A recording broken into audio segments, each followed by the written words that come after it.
बहुत ध्यान से मैं आपको 1 से लेकर 14 मुखी रुद्राक्ष तक के बारे में बताने जा रहा हूं। जो व्यक्ति एक मुखी रुद्राक्ष को धारण करता है उसे भगवान कहते हैं वो मेरा ही स्वरूप है, शिव स्वरूप माना गया है। और वो कहते हैं कि एक मुखी रुद्राक्ष को धारण करने वाला व्यक्ति भोग से मुक्त होता है, मोक्ष की प्राप्ति करता है और उसके ऊपर अनंत पाप भी हो, और अगर वो उस विधा में जा रहा है तो वो समस्त पापों से मुक्त हो जाता है। एक मुखी रुद्राक्ष की महिमा बताई गई है महाराज। फिर वो कहते हैं कि देवी अब मैं तुम्हें 2 मुखी रुद्राक्ष के बारे में बताने जा रहा हूं। भगवान शिव पार्वती से कहते हैं कि कोई व्यक्ति जिसके ऊपर गौ हत्या लगी हो,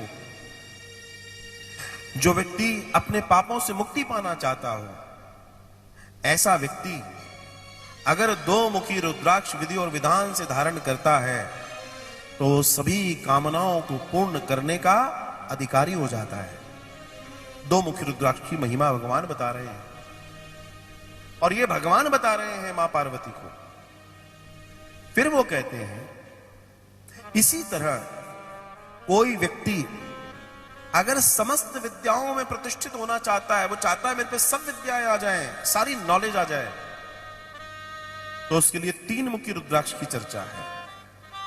ऐसा व्यक्ति समस्त साधनों को साधने के लिए 3 मुखी रुद्राक्ष अगर धारण करता है तो उसको उसका लाभ मिलता है। भगवान कहते हैं कि अगर कोई व्यक्ति ब्रह्मत्या के आरोप से मुक्त होना चाहता है, धर्म अर्थ काम मोक्ष से अपने जीवन को संपन्न करना चाहता है, तो ऐसे व्यक्ति को 4 मुखी रुद्राक्ष को धारण करना चाहिए। 4 मुखी रुद्राक्ष। अगर व्यक्ति ये सोचता है कि कोई ग्लानि हो उसके जीवन में कि मैंने जीवन में बहुत पाप करे हैं, अब मैं कोई प्रायश्चित करना चाहता हूं, अपने आप को ठीक करना चाहता हूं, तो ऐसे व्यक्ति को चाहिए कि वो 5 मुखी रुद्राक्ष धारण करे, 5 मुख वाला। और किसी को अब यहां दूसरी चीज में जोड़ दो, अगर किसी को हार्ट की प्रॉब्लम है, कोई अगर हृदय रोग से पीड़ित है, तो लाल धागे में 5 मुखी रुद्राक्ष वो इस यहां तक लाए कि उसके हृदय के आसपास वो टकराता रहे। 5 मुखी रुद्राक्ष हार्ट डिसीज में, हृदय के रोगों में बहुत लाभकारी है और हृदय को सहेजने वाला है 5 मुखी रुद्राक्ष। जो व्यक्ति अपने जीवन में, जैसे आज कार्तिकेय भगवान का यश है, हम आगे चर्चा करेंगे, वैसा यश चाहता है तो उसको 6 मुखी रुद्राक्ष धारण करना चाहिए। भगवान कहते हैं देवी अगर कोई अपने आप को सोचता है कि मैं बहुत दरिद्र हूं, मुझ पर भगवती लक्ष्मी की कृपा नहीं हो रही है, मेरे जीवन में अनेक बीमारियां हैं, समस्याएं हैं, ऐसे व्यक्ति को चाहिए कि वो विशेष पूजा अर्चना के साथ में 7 मुखी रुद्राक्ष को धारण करे या अपने घर में रख के पूजन करे। इसी क्रम में कोई व्यक्ति चाहता है कि मेरी अकाल मृत्यु ना हो, आजकल बड़ा समस्या है अकाल मृत्यु से, जो बचना चाहता है, जो चाहता है कि मैं अपनी पूरी आयु जीऊं, है बढ़िया वो सोने की सीढ़ी वाला मामला।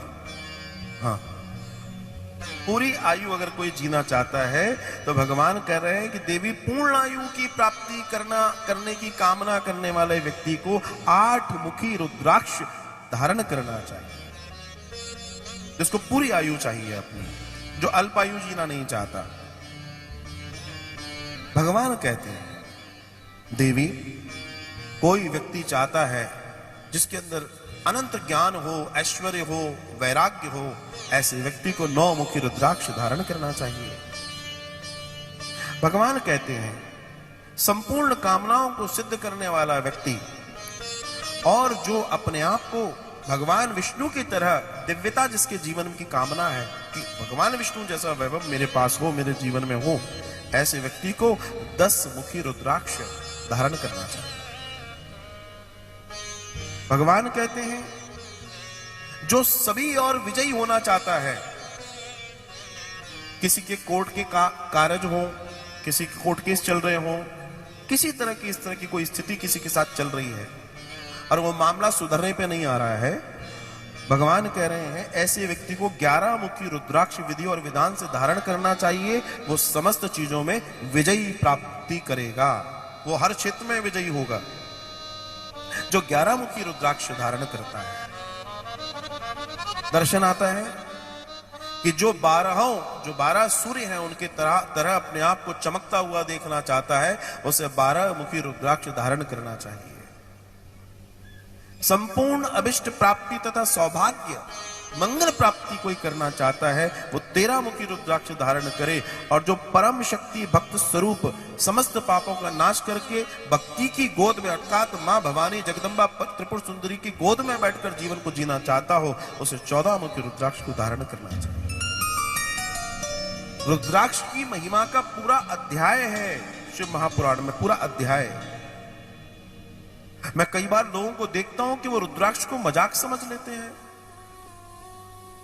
वो सोचते हैं कि तुलसी की माला के लिए, कंठी के लिए कुछ नियम है, लेकिन रुद्राक्ष के लिए कोई जरूरी नहीं है। क्षमा कीजिए साहब, शिव कह रहे हैं अगर रुद्राक्ष को धारण करने में किसी ने गलती करी तो मैं उसे पतन की ओर ले जाऊंगा। कि प्रत्येक रुद्राक्ष का अभिमंत्रित करने का अपना एक मंत्र है। वो कहते हैं कि बिना मंत्र के धारण करने से 14 इंद्र के काल तक, जो इंद्र का काल होता है उसका जो टाइम है अधिकार का, उसके राजा होने का, 14 इंद्र के काल तक का जो समय है तब तक वो व्यक्ति नरक भोगता है अगर वो बिना अभिमंत्रित किए रुद्राक्ष को धारण कर लेता है। मतलब कितनी बड़ी बात कह रहे हैं। यहां रुद्राक्ष मतलब साक्षात महादेव, आप मजाक में मत लीजिएगा। इसलिए भगवान ने कहा कि बिना मंत्र के धारण करने से 14 इंद्र के बराबर जो नरक भोगने वाली स्थिति है वो प्राप्त होती है उसे, जो ऐसे ही उठाया और पहन लिया, खरीदा और पहन लिया। उसका भी नियम है, बिना नियम के वो भी नहीं धारण किया जा सकता। वे कहते हैं कि प्रत्येक रुद्राक्ष का अपना एक मंत्र है, बीज मंत्र है। उसको विधि विधान से पहले उसका जप कराया जाए, उसको अभिमंत्रित कराया जाए, फिर आप धारण करें।